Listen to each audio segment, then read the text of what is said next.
नमस्कार, मेरा नाम देवशंकर नवीन है। मैं भारतीय भाषा केंद्र जेएनयू में प्रोफेसर हूँ। आज ईपीजी पाठशाला के अंतर्गत मध्यकालीन काव्य अर्थात भक्तिकालीन काव्य में तुलसी का रामराज्य और कलयुग, इस विषय पर हम लोग बात करेंगे। इस बातचीत में हम रामराज्य और कलयुग के प्रतीकार्थों से अवगत हो सकेंगे, रामराज्य संबंधी अवधारणा की जानकारी प्राप्त कर सकेंगे, राम राज्य में निहित विचारों से अवगत हो सकेंगे और तुलसीदास के कलयुग संबंधी विचारों से परिचित हो सकेंगे। बातचीत शुरू करने से पहले हम यह देखते हैं कि गोस्वामी तुलसीदास भक्तिकालीन राम भक्ति शाखा के महत्वपूर्ण कवि हैं। उन्होंने रामकथा पर आधारित कई महत्वपूर्ण ग्रंथों की रचना की, जिनमें से 12 प्रामाणिक रचनाएं बताई जाती हैं और रामचरितमानस उनका सबसे लोकप्रिय ग्रंथ है। इसके अलावा कवितावली, दोहावली, विनय पत्रिका, गीतावली आदि महत्वपूर्ण कृतियों की गिनती होती है। तुलसीदास ने रामकथा की रचना करते हुए समय समय पर प्रसंगानुकूल तद्युगीन परिस्थितियों पर अपने विचार भी प्रकट किए हैं। जहाँ कलयुग वर्णन तुलसीदास के अनुसार एक दूषित सामाजिक व्यवस्था है, वहीं राम राज्य उसका वैकल्पिक आदर्श। आज की चर्चा में हम इसी विषय पर विस्तार से बात करेंगे। राम राज्य के बारे में तुलसीदास की अवधारणा एक आदर्श शासन व्यवस्था के रूप में है, जिसके अंतर्गत सामाजिक, आर्थिक, राजनीतिक, दार्शनिक, साहित्यिक हर परिस्थिति अपने आदर्श रूप में है। अपनी तत्कालीन युग दशा से प्रभावित होकर उन्होंने राम राज्य की अवधारणा को रामकथा के माध्यम से अभिव्यक्त किया। जाहिर है कि उन दिनों ब्राह्मण धर्म और वर्णाश्रम व्यवस्था का ह्रास हो रहा था। नाथों, सिद्धों और ब्राह्मण धर्म के बाहर के पंथों का प्रभाव बढ़ रहा था। शासकों में नैतिकता कम और विलासप्रियता अधिक हो गई थी। कृषकों की आवश्यकताओं की अपेक्षा लगान पर ज़्यादा जोर दिया जा रहा था। कुछ शासकों ने हिंदुओं की धर्म यात्रा पर कर भी लगाया था, जिसे जजिया कर कहा जाता था।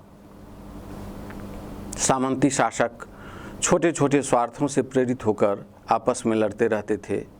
तुलसीदास के मन में राम राज्य की जैसी कल्पना थी, उसका शतांश भी उस दौर के शासकों के राज्य में नहीं था। तुलसीदास ने राम राज्य के माध्यम से जिस आदर्श को प्रस्तुत किया, वह वर्ण व्यवस्था का अनुपालन करने वाला एक सामंती राज्य था।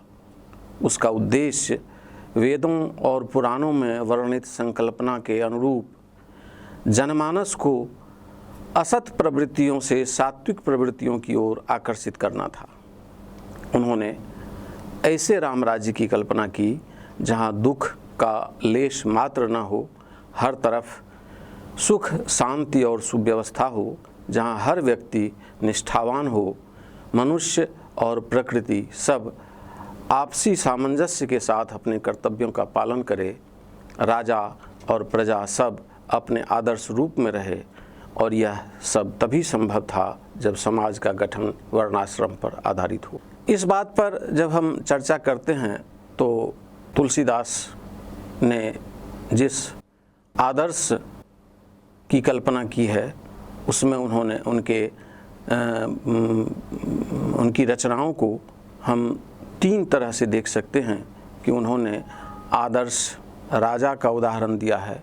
इस प्रसंग में तुलसीदास के आदर्श रूप में हम 3 घटक को उनकी रचनाओं में देखते हैं, और वह घटक है आदर्श राजा, आदर्श प्रजा और आदर्श राज्य। सबसे पहले हम आदर्श राजा के बारे में तुलसीदास की अवधारणा पर बात करते हैं। तुलसीदास के राम राज्य में एक आदर्श राजा का प्रमुख कर्तव्य प्रजा पालन है। राम, जो कि जिन्हें मर्यादा पुरुषोत्तम और राजा के रूप में राम कथा में प्रस्तुत किया गया है, वे सुमंत्र के माध्यम से भारत तक राजधर्म का संदेश प्रेषित करते हैं और कहते हैं कि हे सुमंत्र, आप जब हमारे प्रिय भाई भरत ननिहाल से वापस आएं तो उन्हें मेरा संदेश कहेंगे। कहब संदेशु भरत के आए, नीति न तजिय राजपद पाए।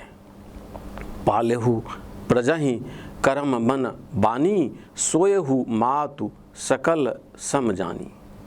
किसी रचनाकार पर चर्चा करते हुए हमारे लिए यह प्रमुख हो जाता है कि हर रचनाकार के द्वारा जो सृजित पात्र होते हैं, उसमें जिन पात्रों के आचरण के प्रति रचनाकार की अपनी संवेदना होती है, अपनी सहानुभूति होती है, अपना समर्थन होता है, उन पात्रों के माध्यम से सामान्यतया रचनाकार अपनी ही बात कह रहे होते हैं। यहाँ राम के मुँह से कहलाए गए इस संदेश में यह बात निहित है कि राम सुमंत्र के माध्यम से अपने भाई को यह संदेश देते हैं, जो कि राजा का संदेश है कि हे भाई भरत, आप जब राजपद पाएं तो अपने किसी भी नीति का त्याग न करें, प्रजा का पालन मन कर्म वचन से करें और सभी माताओं को आदर सम्मान के साथ उनके सामने पेश आएं। किसी भी परिस्थिति में राजा को नीति के अनुसार ही आचरण करना चाहिए। उसमें किसी प्रकार का राजमद नहीं होना चाहिए। राजा द्वारा प्रजा की उपेक्षा के कारण ही तुलसी यह लिखने पर विवश होते हैं कि जासु राज प्रिय प्रजा दुखारी, सो नृप अवसि नरक अधिकारी। यह कहकर तुलसीदास अनीति पर चलने वाले राजाओं के लिए नरक भोग का भय भी दिखाते हैं कि जिस राजा के राज्य में प्रजा दुखी हो वह राजा निश्चय ही अच्छा तो नहीं ही है, साथ के साथ उन्हें अगले जन्म में मृत्यु के बाद नरक में वास करना पड़ता है। राजा यदि प्रजा विमुख हो तो तुलसीदास इसी प्रकार लोक परलोक स्वर्ग नरक का भय दिखाते हैं, क्योंकि तत्कालीन समाज में यही स्थिति संभव थी। राजा अपनी प्रजा का प्रिय जिन रूपों में हो सकता है, उसके लिए उन्होंने कई तरह के नीति वाक्यों का उपयोग किया है, जो रामचरितमानस और दोहावली में वर्णित है। राजा की तुलना अगर पिता से की जाती है तो राजा में पिता की तरह पालक का गुण भी होना चाहिए। राजा को समदर्शी होना चाहिए, पर तुलसी उसके लिए समान वितरण को भी आवश्यक नहीं समझते। वे आवश्यकता के अनुरूप वितरण की बात करते हैं। एक पिता अपनी संतानों में सभी सुविधाएं समान रूप से देने के लिए नीति के अधिकारी माने जाते हैं, पर तुलसीदास आवश्यकता के अनुरूप वितरण की बात करते हैं। मुखिया मुख सो चाहिए, खान पान कहूँ एक, पालई पोसई सकल अंग, तुलसी सहित विवेक। अर्थात राजा जो कि मुखिया है और मुखिया को मुख के समान होना चाहिए। जिस प्रकार मुख भोजन ग्रहण करता है और उसका वितरण हर अंग को उसकी आवश्यकता और उपयोगिता की दृष्टि से करता है, उसी तरह राजा को भी इस विवेक का पालन करना चाहिए। इसलिए हृदय के साथ तुलसी विवेक की भी बात करते हैं। चूँकि राजतंत्र में कर की व्यवस्था होती है, इसलिए कर व्यवस्था के बारे में तुलसी कहते हैं, बरसत हरसत लोक सब करसत लखै न कोई, तुलसी प्रजा सुभागते भूप भानु सो होय। अर्थात जिस प्रकार सूर्य जब जल को खींचता है और वह जल आकाश में पहुंचता है, यह कोई नहीं देखता, परंतु वही जल जब वर्षा के रूप में पुनः पृथ्वी पर आता है तो सभी जीव जंतु मनुष्य हर्षित होते हैं। आदर्श राजा को सूर्य के समान इसी तरह अपना धर्म अपनाना चाहिए। वह जनता से कर इस रूप में ले कि उसे पता न चले और उस कर को समय समय पर जनता के हित में उपयोग करे। तुलसीदास राजा की तुलना प्रजा पालन में 3 चीज़ों से करते हैं। वे दोहावली में लिखते हैं, माली भानु किसान सम नीति निपुण नरपाल। अर्थात राजा को माली सूर्य और किसान के सदृश होना चाहिए। जिस तरह माली मुरझाए पौधों को सींचता है, कमज़ोर पौधों को सहारा देता है, फिर फल फूलों का संग्रह करता है, जैसे सूर्य समुद्र और नदी से जल खींचकर उसे अमृत बनाकर यथायोग्य बरसा देता है, किसान खेतों को तैयार कर खाद और पानी से सींचता है, बीज बोता है, फिर फसल पकने पर काटता है, उसी प्रकार एक राजा को भी पहले प्रजा का पालन करना चाहिए, फिर यथायोग्य उसका राजहित में उपयोग करना चाहिए। अब हम आदर्श प्रजा की बात करते हैं। तुलसीदास राजा प्रजा के संबंधों को महत्वपूर्ण मानते हैं। वे यदि राजा को प्रजा सम्मत होने की बात करते हैं तो प्रजा को भी आदर्श राज्य के लिए प्रयत्नशील होने को कहते हैं। आदर्श प्रजा वही है जो राज्य सम्मत आचरणों का पालन करे, जहाँ प्रजा में नीति, धर्म, आदर्श, त्याग, बलिदान, सेवा, न्याय, निष्ठा जैसे उदात्त भाव हों। आदर्श राज्य और प्रजा के लिए वे वर्णाश्रम धर्म को अनिवार्य मानते हैं। वर्णाश्रम उनके लिए समाज अनुशासन की पद्धति है, जिसके अधीन रहकर व्यक्ति अपने अपने कर्मानुसार आचरण और सुख समृद्धि के लिए प्रयास करता है। राम राज्य में प्रत्येक व्यक्ति वर्णाश्रम का पालन करता हुआ दिखता है। तुलसीदास ने लिखा है, वर्णाश्रम निज निज धर्म निरत निरत वेद पथ लोग, चलहि सदा पावहि सुखहि नहीं भय शोक न रोग। अर्थात राम राज्य के प्रत्येक व्यक्ति वर्णाश्रम धर्म के अनुकूल आचरण करता है, धर्म में तत्पर होकर वेद विहित मार्ग पर चलता है और सुख पाता है। उनके जीवन में किसी प्रकार का भय, शोक, रोग नहीं है। तुलसी के वर्णाश्रम पर विचार करते हुए बहुत सारे विद्वानों ने महत्वपूर्ण बातें कही हैं। तुलसी राम राज्य के लिए प्रजा में पारंपरिक ऐक्य को महत्वपूर्ण मानते हैं। एकता के अभाव में विषमता बढ़ेगी, फलतः समाज में वैर बढ़ेगा। इसलिए राम राज्य के प्रजा का वर्णन करते हुए तुलसी कहते हैं, सब नर करहि परस्पर प्रीति, चलहि स्वधर्म निरत श्रुति नीति। अर्थात राम राज्य के प्रजा एक दूसरे से परस्पर प्रेम करते हैं और वेदों में बताई हुई मर्यादा को मानकर अपने अपने धर्म का पालन करते हैं।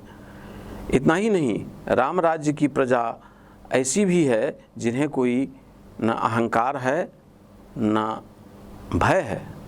सब निर्दम्भ धर्मरत पुनि, नर अरु नारी चतुर सब गुनी, सब गुणज्ञ पंडित सब ज्ञानी, सब कृतज्ञ नहीं कपट सयानी।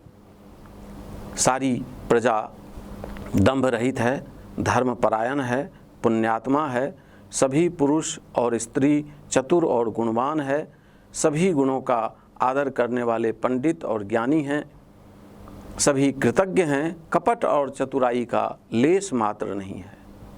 पुनीत राज्य व्यवस्था के लिए तुलसी धार्मिक निष्ठा, भावात्मक एकता, आत्मबल और चारित्रिक दृढ़ता को नितांत आवश्यक मानते हैं। वे कहते हैं, सब उदार सब पर उपकारी, विप्र चरण सेवक नर नारी, एक नारी व्रत रत सब झारी, ते मन बच क्रम पति हितकारी।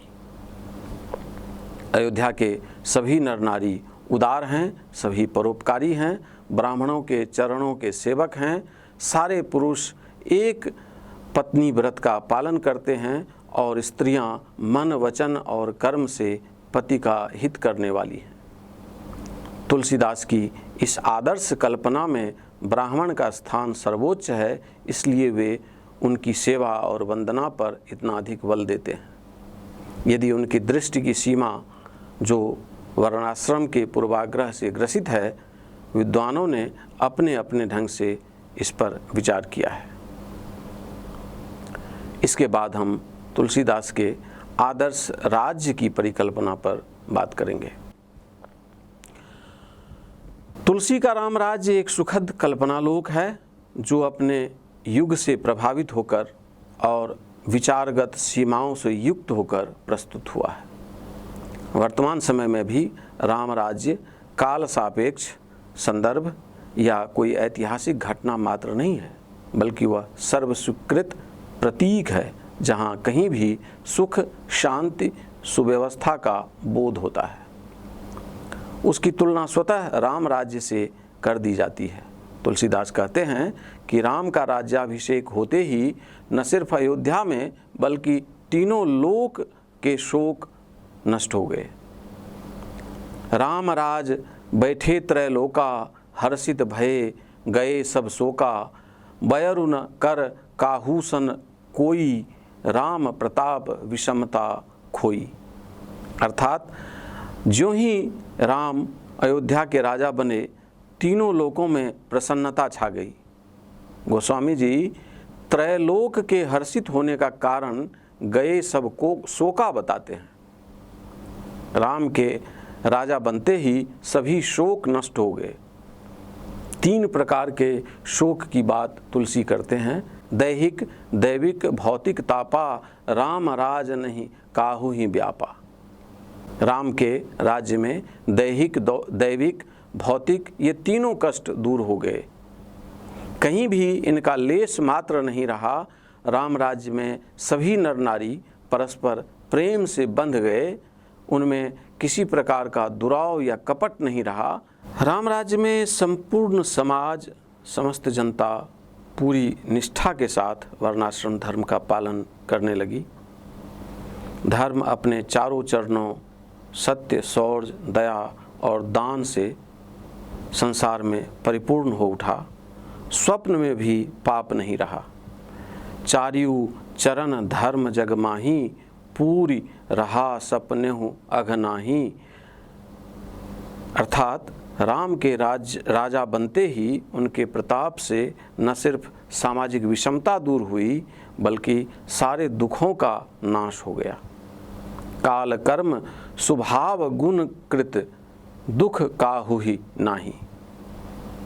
राम के राज्य में जड़ चेतन सारे जगत में काल, धर्म, स्वभाव और गुणों से उत्पन्न हुए दुख का अंश मात्र भी नहीं रहा। तुलसीदास कहते हैं, अल्प मृत्यु नहीं कवनियु पीरा, सब सुंदर सब बिरजु शरीरा, नहीं दरिद्र को दुखी न दीना, नहीं को अबुध न लक्षण हीना। अर्थात राम राज्य में किसी की अल्पायु से मृत्यु नहीं होती। सभी सुंदर हैं, सबके शरीर निरोग हैं, कोई दरिद्र, दुखी और दीन नहीं, कोई मूर्ख और लक्षणहीन नहीं, सभी दंभ रहित, धर्मपरायण और पुण्यात्मा हैं। राम राज्य में प्रकृति भी सुखद और अनुकूल हो गई। वनों में पेड़ सदा फूलते और फलते हैं, हाथी और शेर भी वैर भुलाकर एक साथ रहते हैं, पशु पक्षी सब ने आपस में वैर भाव को भुलाकर प्रेम बढ़ा लिया है। वे नाना प्रकार के मनोहर शब्द करते हैं, शीतल मंद सुगंधित वायु बह रही है, भ्रमर मकरंद वहन करते हुए विहार कर रहे हैं, लता और वृक्ष मांगते ही मधु की वर्षा कर रहे हैं, गायें इच्छानुसार दूध देती हैं, धरती अन्न से संपन्न है, त्रेता मानो सतयुग हो गया है, विविध पर्वतों से नाना प्रकार की मणियाँ प्राप्त होती हैं, सभी नदियों में सुंदर जल प्रवाहित होता है, उनका जल निर्मल एवं सुस्वादु है। ये सारे जो प्राकृतिक उपादान हैं, ये राजा बनते ही, राम के राजा बनते ही ये सारे प्राकृतिक उपादान राम राज्य में व्याप्त हो गए।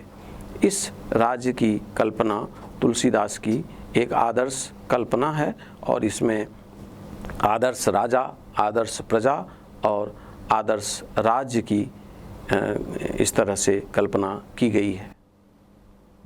अब इसके आगे हम लोग तुलसीदास के द्वारा तुलसीदास की अवधारणा में कलयुग के वर्णन पर बात करेंगे। कलयुग वर्णन में भी तुलसीदास ने अपार कौशल का परिचय दिया है। कलयुग भारतीय समाज में एक ऐसी समाज व्यवस्था का प्रतीक है जहां हर सामाजिक वैयक्तिक आचरण प्रतिकूल हो जाते हैं। किसी भी प्रकार का सामाजिक अनुशासन समाज में नहीं होता, हर व्यक्ति स्वेच्छाचारी है। कलयुग मूलतः बुरी समाज व्यवस्था का प्रतीक है जो हर समय में विद्यमान होती है। आज भी हम किसी मनुष्य को स्वाभाविक वृत्ति से इतर कार्य करते हुए देखते हैं तो सहसा कह उठते हैं, घोर कलयुग आ गया। विद्वानों की राय है कि तुलसीदास ने रामचरितमानस और कवितावली के उत्तरकांड में जिस कलिकाल का वर्णन किया है वह मूलतः तत्कालीन सामाजिक दशा है। बात बिल्कुल सही है, परंतु हमें इसका भी ध्यान रखना चाहिए कि इस असत प्रवृत्तियों में पूरा समाज ही लीन नहीं था तब भी, बल्कि तुलसीदास ने कलयुग के रूप में कुछ व्यक्ति और आचरण विशेष को ध्यान में रखकर इसका वर्णन किया है। यह वेद और वर्णाश्रम विरोधी आचरण तुलसीदास के लिए अक्षम्य है और इसी व्यवस्था पर वे बार बार अपना दुख व्यक्त करते हैं।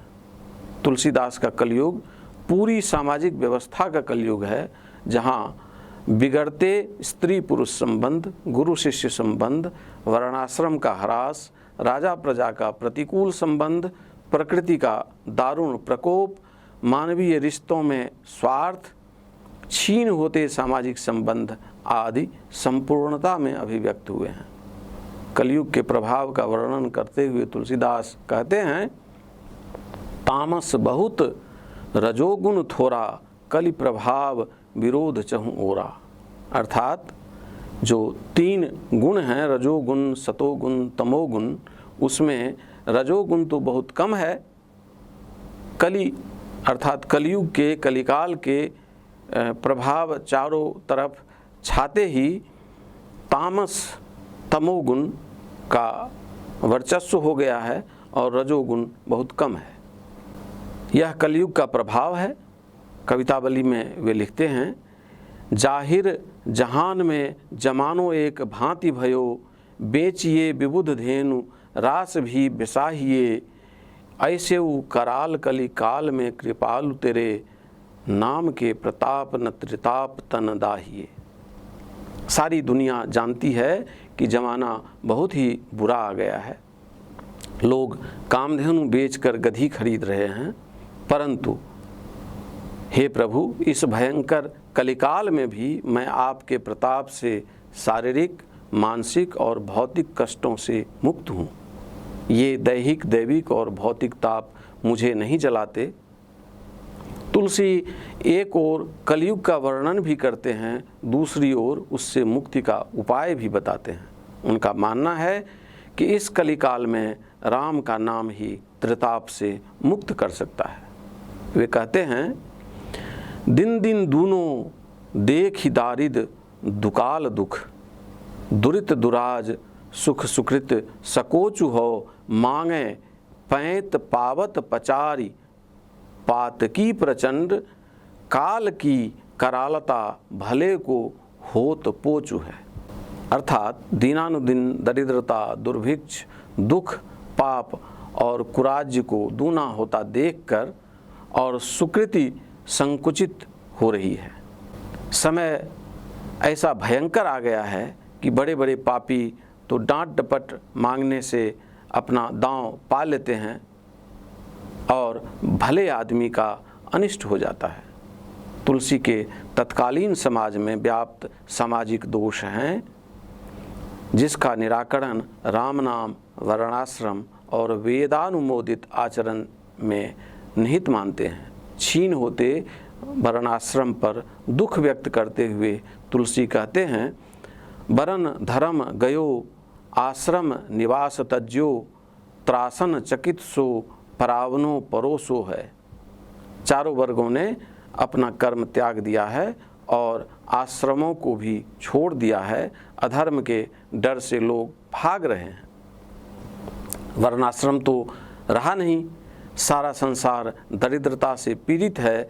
यहाँ तुलसीदास की केंद्रीय चिंता वर्णाश्रम है। वर्णाश्रम का त्याग ही उनके लिए हर दुख का मूल है। रामचरितमानस के उत्तरकांड में तुलसीदास इस बात की खुली घोषणा करते हैं, वरन धर्म नहीं आश्रमचारी, श्रुति विरोध रत सब नर नारी, द्विज श्रुति बेचक भूप प्रजासन, को नहीं मान निगम अनुशासन। अर्थात कलयुग में न वर्ण धर्म रहता है, न ही चारों आश्रम रहते हैं। सारे पुरुष स्त्री वेद विरोध में लगे रहते हैं। ब्राह्मण वेदों को बेचते हैं और राजा प्रजा को खा जाने वाला होता है। वेद की आज्ञा को कोई नहीं मानता। यहाँ तुलसीदास कलयुग की संभावना व्यक्त करते हैं कि यदि वर्णाश्रम धर्म और वेद रहित मार्ग का पालन नहीं किया जाएगा तो कलयुग इसी रूप में समाज में व्याप्त रहेगा। यह कलयुग न सिर्फ उनकी तत्कालीन समाज व्यवस्था है, बल्कि तुलसीदास का संभावित यथार्थ भी है। तुलसीदास कलयुग की आलोचना अपनी ब्राह्मणवादी दृष्टि से करते हैं। कलयुग की सामाजिक दुर्वस्था का चित्रण करते हुए वे कवितावली में लिखते हैं, किसबी किसान कुल बनिक भिखारी भांट, चाकर चपल नट चोर चार चेट की, पेट को पढ़त गुण गढ़त चढ़त गिरी, अटत गहन बन अहन अखेट की, ऊंचे नीचे करम धर्म अधर्म करी, पेट ही को पचत बेचत बेटा बेट की। अर्थात श्रमिक, किसान, व्यापारी, भिखारी, भाट, चालक, नट, चोर, दूत और बाजीगर सभी पेट के लिए पढ़ते हैं, पेट के लिए सीखते हैं। लोग अनेक उपचार रचते, पर्वतों पर चढ़ते और शिकार की तलाश में दुर्गम जंगलों में घूमते हैं। पेट के लिए लोग ऊंचे नीचे कर्म और धर्म अधर्म सभी करते हैं, यहाँ तक कि अपने बेटा बेटी तक को बेच देते हैं। तत्कालीन सामाजिक बेरोजगारी और आर्थिक दशा का भी वर्णन तुलसीदास करते हैं। सामाजिक बेरोजगारी पर बात करते हुए तुलसीदास कहते हैं, खेती न किसान को, भिखारी को न भीख बलि, बनिक को बनिज न चाकर को चाकरी, जीविका विहीन लोग सीध्यमान सोच बस, कहें एक एकन सौ कहाँ जाई का करी। क्या मार्मिक पंक्ति है। वर्तमान में ऐसा कुछ समय चल रहा है कि किसानों की खेती नहीं होती, भिखारी को भीख नहीं मिलती, बनियों का व्यापार नहीं चलता, नौकरी चाहने वालों को नौकरी नहीं मिलती। इसलिए जीविका से हीन होने के कारण सब लोग दुखी हैं और शोक के वशीभूत होकर एक दूसरे से कहते हैं कहाँ जाएं, क्या करें। तुलसीदास के अनुसार कलयुग मनुष्य की प्रवृत्ति को भी प्रभावित करता है, जिसका वर्णन वे रामचरितमानस के उत्तर कांड में करते हैं। मार्ग सोई जाकहूँ जोई भावा, पंडित सोई जो गाल बजावा, मिथ्यारंभ दंभ रत जोई, ताकहूँ संत कहई सब कोई। ये कलयुग के प्रभाव से क्या हो गया कि जिसे जो आचरण अच्छा लगता है उसके लिए वही मार्ग प्रधान हो जाता है। जो डींगे हाँकता है वही सबसे बड़ा पंडित होता है, जो झूठा आडंबर रचता है और जो दंभ में रत रहता है उसी को सब संत कहते हैं। जो दूसरों का धन हरण कर ले वही बुद्धिमान है, जो दंभ में लीन है वही सबसे बड़ा आचारी पुरुष है। जो झूठ बोलता है और हंसी दिल लगी करना जानता है, कलयुग में वही गुणवान माना जाता है। तुलसीदास के अनुसार कलयुग का प्रभाव स्त्रियों पर भी पड़ा। तुलसी जिस पातिव्रत्य धर्म के पालन की बात राम राज्य में करते हैं उसका ठीक विपरीत आचरण कलयुग में दिखाई पड़ता है। नारी विवश नर सकल गोसाई, नाचही नर मरकट की नाई, गुण मंदिर सुंदर पति त्यागी, भजही नारी पर पुरुष अभागी। राम राज्य में स्त्रियां पति के चरणों की सेवा करने वाली थी, परंतु कलयुग में पुरुष स्त्रियों के वश में है। वे मदारी के बंदर की तरह नाचते हैं। मंदिर के समान पवित्र गुण वाले पति को छोड़कर पर पुरुष का सेवन करती हैं। सुहागिन स्त्रियां आभूषण से रहित है, परंतु विधवाओं के नित नए श्रृंगार होते हैं। तुलसीदास के ये विचार उनके मध्ययुगीन स्त्री संबंधी मान्यताओं पर आधारित हैं। कलयुग के प्रभाव से गुरु शिष्य का संबंध भी अछूता नहीं है। तुलसीदास कहते हैं, गुर सिख बधिर अंध का लेखा, एक न सुनई एक नहीं देखा, हरई शिष्य धन शोक न हरई, सो गुर घोर नरक महु परई। गुरु और शिष्य के बीच अंधे और बहरे का संबंध हो गया है। शिष्य गुरु के उपदेश को नहीं सुनता, वहीं गुरु कुछ देखता नहीं। आगे तुलसी ऐसे गुरुओं को नरक का भी भय दिखाते हैं, जो केवल शिष्य का धन हरण करता है परंतु उसके दुखों का निवारण नहीं करता। कलयुग में पारिवारिक संबंध भी अपनी मर्यादा में नहीं रहते। माता पिता पुत्र के बीच सिर्फ स्वार्थ का संबंध होता है। मानवीय भावनाओं एवं आदर का कोई महत्व नहीं होता। माता पिता बच्चों को बुलाकर वही धर्म सिखलाते हैं जिससे पेट भरे। इस प्रकार तुलसीदास के अनुसार कलयुग ने न सिर्फ मनुष्य को बल्कि मानवीय संबंधों को भी प्रभावित किया है। निष्कर्षतः हम यह देखते हैं कि कलात्मक मान मूल्यों के साथ साथ सामाजिक सरोकारों की कसौटी पर साहित्य समीक्षा प्रस्तुत करने की जो परिपाटी रही है, उस दृष्टि से महाकवि तुलसीदास के कलयुग वर्णन और राम राज्य की परिकल्पना का महत्व स्वतः सिद्ध है। कलयुग मानवीय मूल्यों से च्युत पाप युग का प्रतीक है, तो राम राज्य उस पाप युग से मुक्ति की एक सुखद कल्पना।